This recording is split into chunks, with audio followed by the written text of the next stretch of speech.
أحبائي، السلام عليكم. نتمنى تكونوا بألف صحة وعافية. معكم سمية من قناة قصص سمية الواقعية. خير ما نبداو به، اللهم صل وسلم على سيدنا ونبينا محمد وعلى آله وصحبه أجمعين.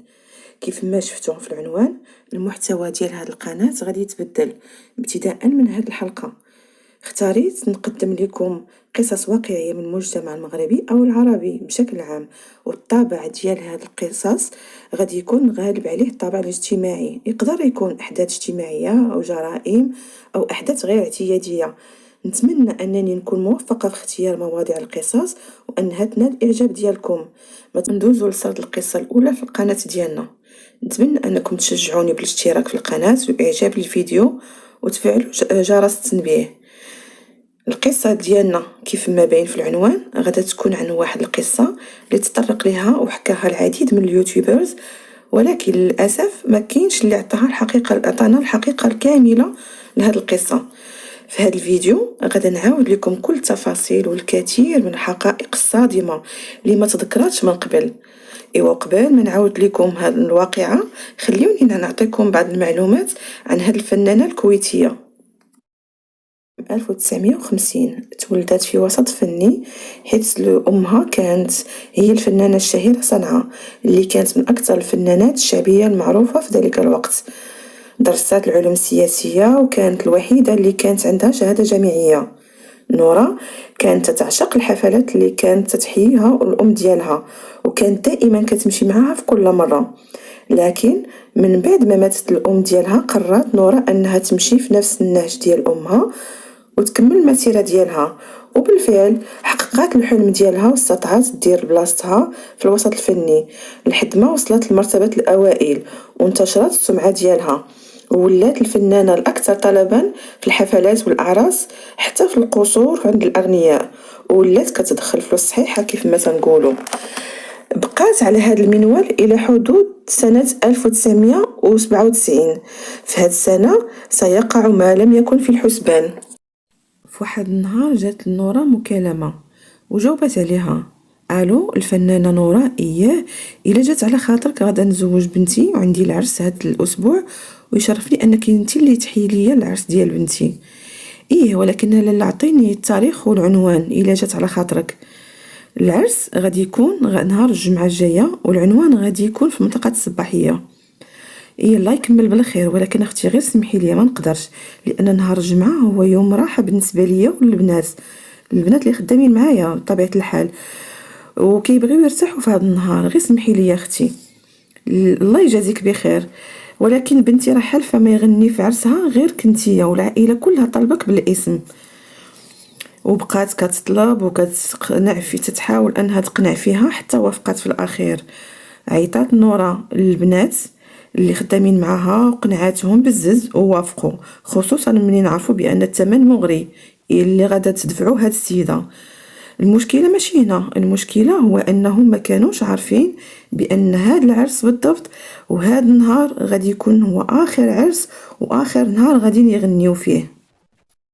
في نهار الجمعه يا احبائي، البنات جمعوا حوايجهم وجدوا الماتريال ديالهم وركبوا في الطوموبيل ومشاو للعنوان اللي عطاتهم السيده. منين وصلوا غينبهروا من المنظر اللي غادي يشوفوا قدامهم، لانهم غيلقاو بانهم قدام قصر ماشي دار، كله مزوق، كله عامر اضاءه، كل شيء واعر. منين دخلوا بقاو حالين فمهم، ما حدهم داخلين وهما كينبهروا بداك الشيء اللي كيشوفوا فيه من الفخامه والضخامه ديال هذاك المنظر اللي تيشوفوا قدامهم. الطبلات عامرين بالماكله، ديكورات واعرين بزاف. واللي لفت الانتباه ديالهم وهما الاكل اللي محطوط فوق الطبله، كيلقاوه بانه كله عباره عن اللحم فقط بالانواع ديالو. بقاو غير حالين فمهم ما فهموا والو. المهم دخلوا البنات وكانوا هما 8 والفنانه كانت هي 9. دخلوا اللي عطاوهم بيت استقبلوهم الناس. دخلوا اللي عطاوهم واحد الغرفه او واحد البيت كما تنقولوا اللي وجدوا فيه حوايجهم وحطوا الماتري ديالهم، بداو يرتاحوا بيد ما يبداو الحفله ديالهم. منين دخلوا للبيت ديالهم دارت وحده من البنات دارت عند نورا وسولاتها، قالت لها سمحي لي ولكن بغيت غير نقول لك شي حاجه. وهي جاوبها نورا قالت لها مالك ياك لاباس؟ قالت لها ما لاحظتي والو؟ قالت لها بحالاش؟ قالت لها ما حسيتي بوالو منين سلمت علينا الام ديال العروسه؟ ما لاحظتيش بان الجسم ديالها كان بارد والوقفه ديالها كانت غريبه وحنا حرشين منين سلمت علينا؟ نورا بقات ساكته وهي تطمنها قالت لها لا ما كاين والو. قالت لها نساي الموضوع. نورا اكيد حسات حتى هي ولكن حاولت انها ما تبين والو قدام البنات باش حتى وحده ما تخلع. من بعد ما طمنتها نورا وجدوا راسهم ونزلوا القاعه اللي فيها العرس وتفاجئوا من العدد الكبير اللي لقاو ديال الناس وبصعوبه باش قدروا يدوزوا من بين هاد الحشد الكبير ديال الناس وطلعوا المنصه ديالهم وبداو كيغنيو وشويه وهما يدوروا جهه العريس والعروسه فين كاينه الكوشه او فين كاين البلاصه ديال العروسه وتفاجئوا لقاو بان العريس لابس لبسه غريبه بحال ديال السلطان سليمان والعروق ديال العهد ديال العثمانيين والعروسه لابسه واحد لاغوب كلها كحله ومنقطه بالبيض ودوروا وجههم وبداو كيغنيو ويطبلوا بحال ما شافوا والو وهما كيغنيو عاوتاني ولاحظوا ان الناس واقفين كيشطحوا بطريقه غريبه عاوتاني بحال الا شي حد هزهم من الارض. الصراحه منظر مرعب. وحده من البنات دارت عند نورا من بعد ما شافت هذاك المنظر وقالت لها انا مزوقه فيك نورا خلينا نمشيو فحالنا هادشي ما كيبشرش بالخير. دارت بها نورا وقالت لها يستحيل اننا نخرجوا دابا اللي عطا الله عطاه غير خلينا وتحطينا امام الامر الواقع وخاصنا نكملوا حتى الاخير ولا غادي توقع لنا شي مصيبه. واحد شويه نورا حسات بالدوخه وطلبات من الناس انها زعما غادا ترتاح شويه ومن بعد غادي ترجع تكمل. وطلعوا البنات معها للبيت ديالها فين البيت ديالهم زعما فين تيحطوا الحوايج باش يرتاحوا شويه ومن بعد عاوتاني يرجعوا يكملوا. منين طلعوا لبيتهم وبكثرة الصداع اللي كان في القاعه واللي كان واصل حتى للطبقه الفوقانيه نورا ما قدرش ترتاح. خرجت وطلعت للطبقات اللي فوق منها كتقلب على شي بيت ربما يكون خاوي باش ترتاح شويه باش هكذا تقدر تكمل الخدمه ديالها في هذه الليله. هنا فين غتبدا الاكشن فين غيبدا الاحداث الغريبه اللي غتوقع ديال بصح ويا ريت ما مشاتش للفوق.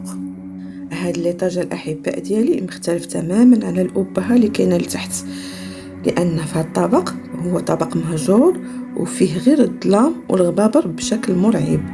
واخا هكذاك نورا من كثرة التعب اللي كان فيها بغات غير تحط راسها باش ترتاح.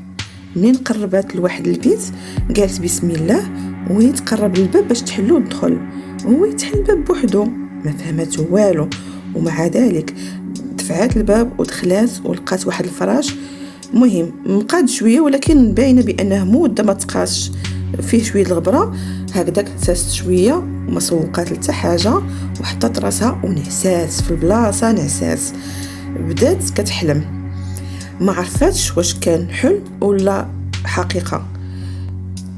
وقفات عليها واحد المراه كتخلع بسم الله الرحمن الرحيم وقربت ليها الوجهه بزاف وهي تغوت واحد الغوته بالجهد اللي عطاها سيدي ربي حتى قفزات نورا من النعاس ديالها وناضت وجمعت الوقفه وهي تهبط قالت اللهم ننزل نكمل العرس ودغيا قبل ما توقع شي حاجه والله يكمل ما بقى على خير. وهي هابطه في الدروج شافت واحد الوليد صغير كيلعب ضرها راسها وهي تتبعو بغات غير تشوفو اشنو كيدير في هاد البلاصه. يحسب لها شي وليد صغير هكا هارب من مو من القاعه وداك الدراري البيسلين هكا هرب منها وزعما وطلع للفوق. ومنين تبعاتو شويه وهو يغبر وهي تقول اعوذ بالله من الشيطان الرجيم وهي تحني راسها وهي تهبط. وهي هابطه في الدروج شويه كتحس ان شي واحد شدها من الكتف ديالها ومنين دارت ما لقات حتى واحد وهي تكمل طريقها وهي تسمع شي صوت كيخلع ديال شي راجل صوته غليظ وكيقول لها غني غني يا نورا انا كنحماق على الصوت ديالك. وهي تهبط بجريه وحده حتى للبيت فين كاينين البنات. دخلت عند البنات لقاتهم كلهم مجموعين على واحده منهم اللي سميتها شمس مجموعين عليها سخفانه ما كتهضر ما والو. بداو تيفيقوا فيها صحاباتها بدات كتوقد شويه بدات كتفيق ويسولها نورا، قالت ليه لاباس شنو واقع؟ قالت لها راه منين طلعتي ترتاحي والناس جاو تيسولوا عليك وبغاوك تهبطي تغني، تبعتك بالفوق باش نقولها لك. وانا طالعه تلاقيت مع واحد الراجل غريب، الجثه ديالو كبيره ضخمه وطويل ولابس كلشي كحل والملامح ديالو ما بايناش. بديت كنحقق فيه شويه ويختفي فين الله اعلم. وما بقيتش عاقله على راسي حتى لقيت راسي في البيت ودايرين بيا البنات. كتعاود نورا وهي كترعد وكتبكي بقوه الخلعه واللي شافته.